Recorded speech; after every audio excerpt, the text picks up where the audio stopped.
Hello there, Virgos. Welcome to your weekly reading. Now, your reading, it reminds me of the Aquarius reading. So if you're dealing with an Aquarius, if you have Aquarius, Sun, Moon, or Rising, you might also want to check that out because the energy feels very similar as it pertains to the love portion of your reading, at least. So I feel like there's an element of one person being very, very demanding, and then the other person feels like they're carrying the weight of that relationship, and they're the other person, whoever it is, the energies can flow, both ways. But I feel like one person feels like their their partner is very demanding. Their partner is asking the world of them, and the other person feels like they're bearing the brunt of the relationship. So whichever side of the coin you're on, it would be meaningful if you're dealing with an Aquarius to check that out. Okay, so the messages that I'm getting through both of these spreads for you is I feel like a lot of you are no longer bound to unhealthy relationships. A lot of you are choosing to release control in a situation, release partners, release tension, release conflict, and also to kind of let your partner be. That's what I'm feeling. Let them get where they need to be before they can be a good relationship partner for you to invest in. And then I'm seeing this energy here is if a situation has been so conflictual, if a situation has been so contentious, then you don't want to get involved in it because you know in your hearts of hearts that that's the universe's way of telling you that you're barking up the wrong tree, that this isn't the right relationship partner for you, that you're meant for something maybe a little bit better, or you're meant for something else that is not so conflictual and contentious and difficult. Okay, so if it's too hard, a lot of the times, Virgos, you pride yourself in your ability to solve problems, your ability to take care of things, take care of situations, take care of people, and take care of, especially to solve problems when where other people have given up. For you, there is honor and loyalty in that. For you as well, there is a lot of self-satisfaction in that.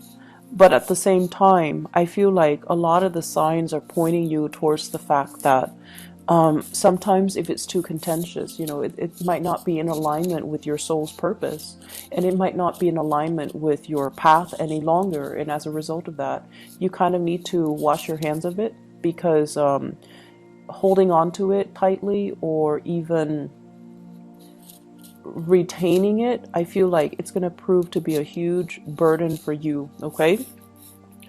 What I'm feeling in this relationship here is you're at a point where things are going really well for you. And this is Aquarius got the same card in the same position, the Nine of Pentacles. This is usually the bachelor, the bachelorette, or somebody that is seen as quite exotic, quite beautiful, quite attractive. And because this is the energy that you bring to the relationship or you bring to your environment, this is you having a lot of financial abundance. Things are going really well for yourself. You don't need another person to take care of you. You're very independent. You enjoy your company. You enjoy, walks outside in nature. You enjoy to spend your time with, really embracing your life and loving your life and enjoying what life has to offer. You have friends around you. You have family members. And these are the kind of like the core pillars of your world. Work is going well, finances are going well. You have people around you that appreciate you and you're desirable. Not only that, you're comfortable being in your own skin. You're comfortable with the simple things in life. And so the relationships, yes, it's nice if it's there. If not, you're not going to cry over it. And so this is your energy. And as a result of it, when you least expect it, I feel like that's when relationships come in. So for those of you who are single, I feel like, you might be so prosperous and just so, independent that it might be a little bit difficult for other people to approach you. But at the same time, I feel like you're not, looking for things. You're out and enjoying your singlehood, and you're at a place where you're quite content with the way things are going in your life. And I feel like Aquarius got the same energy. And the way that your partner, love interest, is coming into the picture is we have the Five of Wands. This is a conflict card, and this is also competition, okay? Having people competing for your attention, or having a partner that is that where a lot of people are competing for their attention. And I feel in particular, Virgos, I feel like a lot of people are competing for your attention. A lot of people see what you have to offer, what you're bringing to the table. Someone who's attractive, who's exotic, who's seen as, being very financially prosperous as well as independent. Of course, people are going to be fighting amongst themselves in order to get into your good graces, and in order to ask you for a date, in order to kind of like vie for your attention. So I see an element here about having a lot of suitors, having people that, gravitate towards you. And I also feel like some people might be doing it in a very, very difficult manner. They might, bring gifts, bring things. They might make a lot of promises that they can't realistically deliver. Okay, so that's one option here with this Ten of Wands. And I also feel for others, they might put other people down in order for them to stand out. So that's more of the extreme narcissist and also egocentric types of personality that you're dealing with, where they are fighting amongst themselves, or they're putting the other contenders, the other suitors down just so they would stand out. And I feel like, you're not stupid. You see through the facade. You see what they're doing. And I see an element here of fire signs. Okay, so Sagittarius, Aries, or Leo. The really, really alpha male, alpha female types of energy that wants to dominate, that wants to control, that wants to stand out, that wants to win you, and they see you more as like a possession, a prize, rather than something that, like a human being. They see you as more of the end goal, and they don't really see you as the person that you are as an individual, and they might not appreciate everything that you have to offer. If you're dealing with a fire sign who's not like this, then I definitely feel there is conflict, okay? There's conflict here about how much time are you giving to me? Are you constantly at work carrying this heavy burden? Is the distribution of the investment in the relationship fair? There's a sense of estrangement. I feel like they need more attention from you. They need more help. They feel like you're a little bit distracted, and they need you to kind of get your head out of the clouds and really focus on the relationship, what they're doing, what they're bringing to the table. And at times, I feel like they're putting in a lot of the work, and they need you to chip in.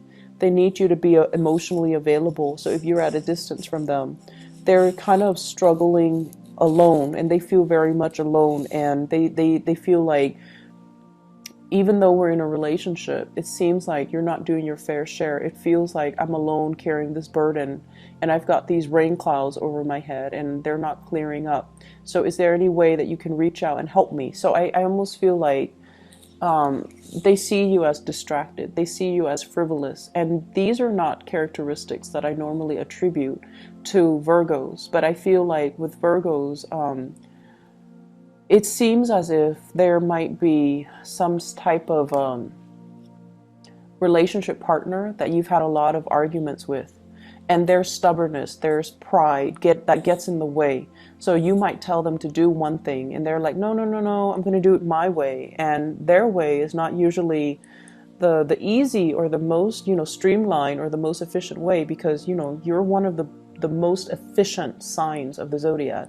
You get things done. You have your own system set up, and no one can outcompete you when it comes to productivity, when it comes to, the finding the best practices, finding the shortest route to get like the best optimal outcome.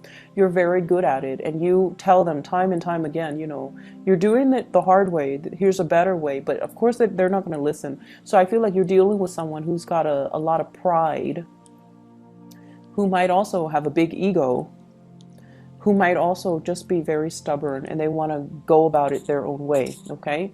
And so it has created a lot of conflict in the relationship because of this lack of agreement with the Five of Wands here. And you're at a point where, they're stubborn, they're going to do their own thing, so I'm not going to give it any mind, because if I constantly try to help them and they keep resisting, it's going to drive me nuts and I'm going to become resentful. So I'm going to focus on me. So I feel like you're drawing back your energy, but at the same time your partner is still drudging on and feeling very isolated, right? So that's what pride does. It isolates you from other people.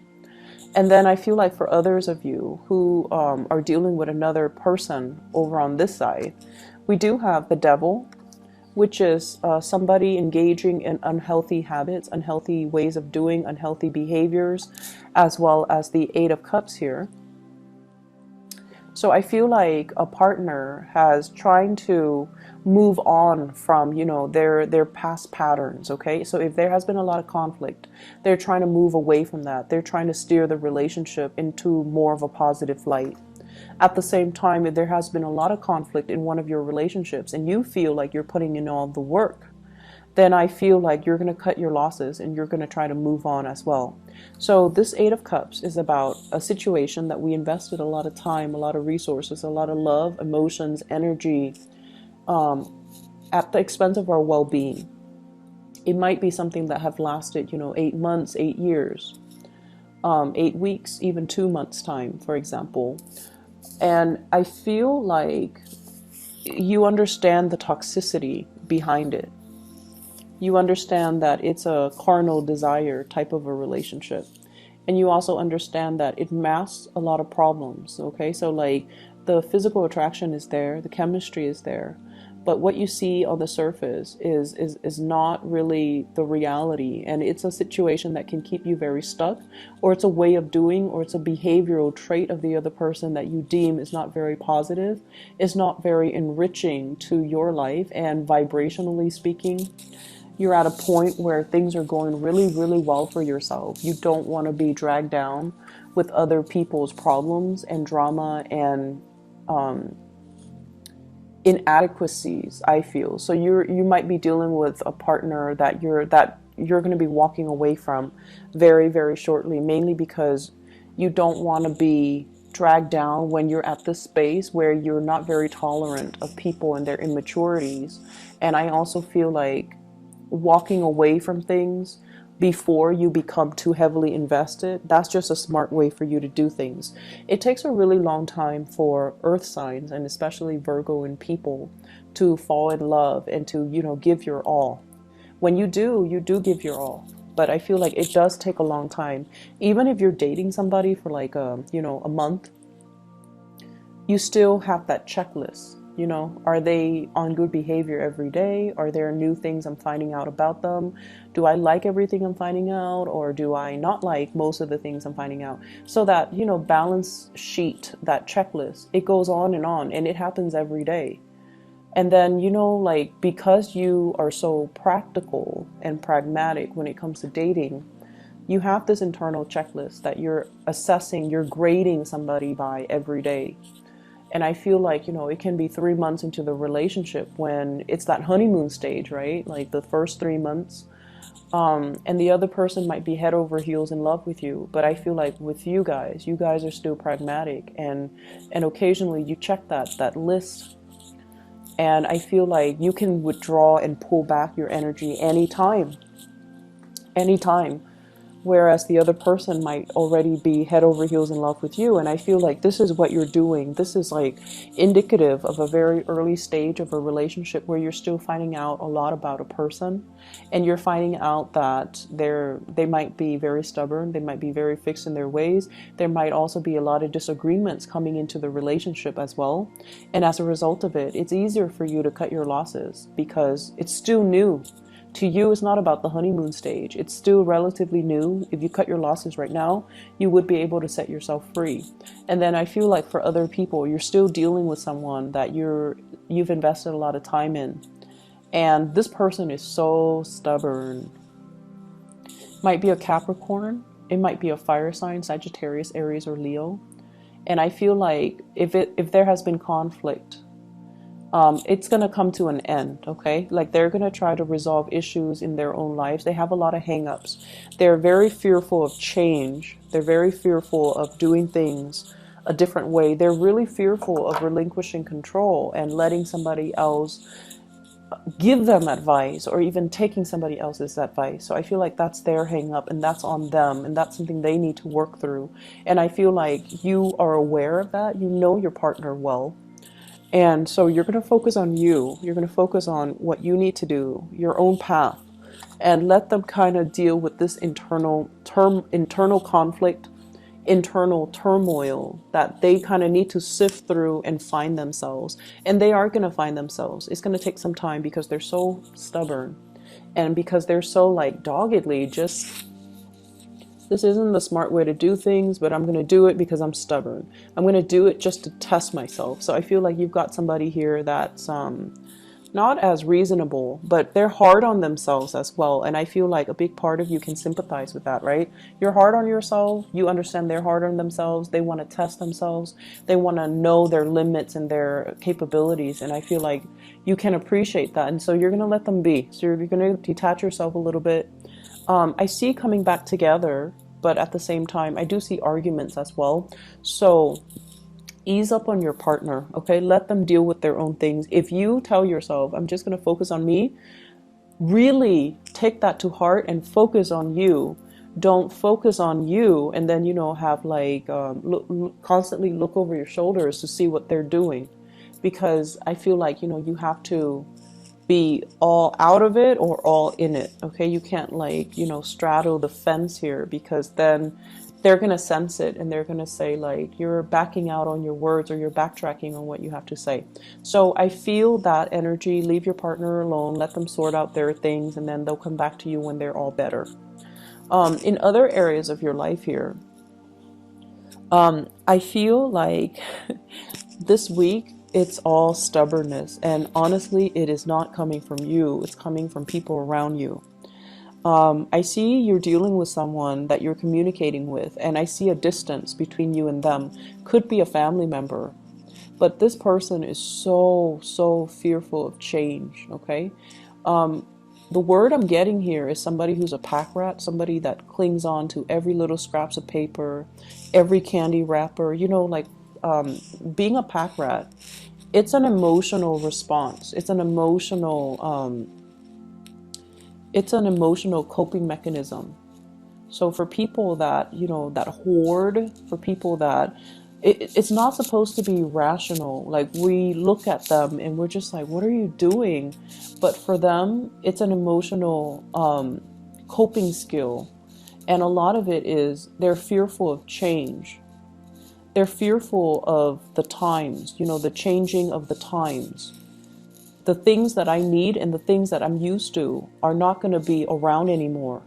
The items that I grew up with, they're not going to be produced anymore. So I need to cling on to multiple copies of these things, or multiple packages, or, whatever it is. It's not supposed to be rational. Some people collect candy wrappers, some plastic bags, some paper bags, whatever it is.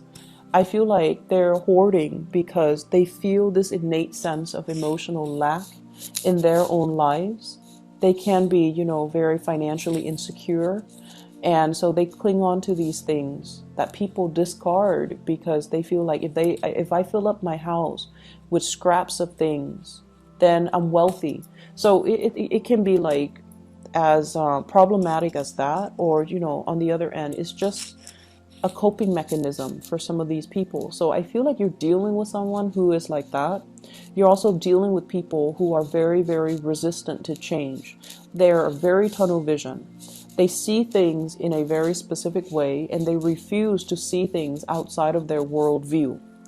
And we have here the Four of Pentacles, and this is what led me to say, you know, hoarding, someone who's a pack rat, somebody who clings on to situation, who's controlling, and who is not able to see things from outside of their perspective. And I also feel like deeply, they feel very, very isolated. Okay, this is looking for love, and feeling either rejected, feeling out of sorts, feeling like they don't really fit in, feeling like they don't really belong anywhere. And they're looking in the water and like, what's wrong with me? Do I look okay? Why doesn't anybody like me? So for some of you, you might be dealing with people that have a lot of deep internal emotional issues, and you're providing the kind of like the analysis, the assessment, or you're providing some type of a breakthrough therapeutic, you know, some type of a therapeutic breakthrough, excuse me, for them. You're kind of allowing them to lift the veil and to see reality for what it is. And to see, like, you know, if you're so like clingy and controlling, it's going to be really hard to love you. Okay? And then some people, you might notice, they feel that control is about love. You know, I love you, so I'm going to tell you not to do this and do that instead because I want what's best for you. We can't really infringe upon other people's free will. We can advise them, but we cannot prevent them from doing what it is that their heart desires, because it is their path in life. It is their destiny to live to their full potential and exercise their free will. If this is an energy that is manifesting within you, where you're trying to control other people and tell them what to do and kind of like run their lives for them, you need to check yourself, because I feel like there is going to be, you know, the rebelliousness. Okay, so whatever you're hoping to prevent, like, I want what's best for you, so you cannot do this, you have to do that. And I feel like over time, it's going to create resentment. It's going to create a backlash as well. So you want to be very careful about, you know, not infringing upon other people's free will. So I see the element here, and I feel like for most of you, you have enough self-awareness to know that, you know, you're not on the giving side of this energy. You're more dealing with those types of people and trying to make sense of it for them, or trying to reframe and rephrase things so that they can see their behavior as being quite problematic, and, you know, so that they can fix it. So I feel like you're bringing clarity to a situation where there's a lot of fog for the other person. And I also feel there are opportunities here for travel. And this is a little bit more like things that are planned, you know, 2 months in advance, 2 weeks in advance. And I feel like they're not like long term travel, but I feel like there is an energy of expansiveness about it. Okay. So this is like the invisible hands around, working behind the scenes to facilitate travel, to ease travel, or to allow things to kind of culminate and come into the picture for you.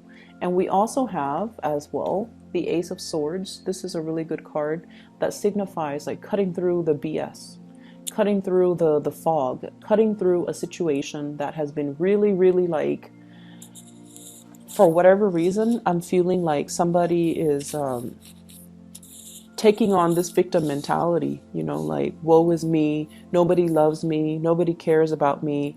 But they have a lot of issues that's disallowing other people to love them, to care about them. They might have control issues. They might be so selfish that they drive away people that they love, for example. And you're providing the clarity. You're not going to say like, you're selfish, that's why people don't love you. But I feel like you're going to be able to soften the blow a little bit, but at the same time, provide them the insight that they need so that they can, you know, really look at themselves in the mirror and make some changes in their own lives. So I feel like this is a week of uncomfortable conversations that needs to be had, but you're coming to it with the right intention, I guess. And because of that, you're going to be able to splice through the problem. You're going to be able to provide really good insights, really good assessment, really good counsel, and, you know, therapeutic breakthroughs for other people. Okay? So good for you, Virgos. I hope the reading is helpful for you. I don't see it being like more than you can bear, because this is something that I feel like you have a gift for. The relationship sector, on the other hand, I feel like the problems come in from the relationship partner, not so much from your end. You're really focused on your own thing. You're really focused on, you know, yourself, building up your wealth and your work. And I feel like that's where you're really thriving. Okay. So best of luck with everything. I'll come back next week and I'll talk to you guys more then. Okay. Take care.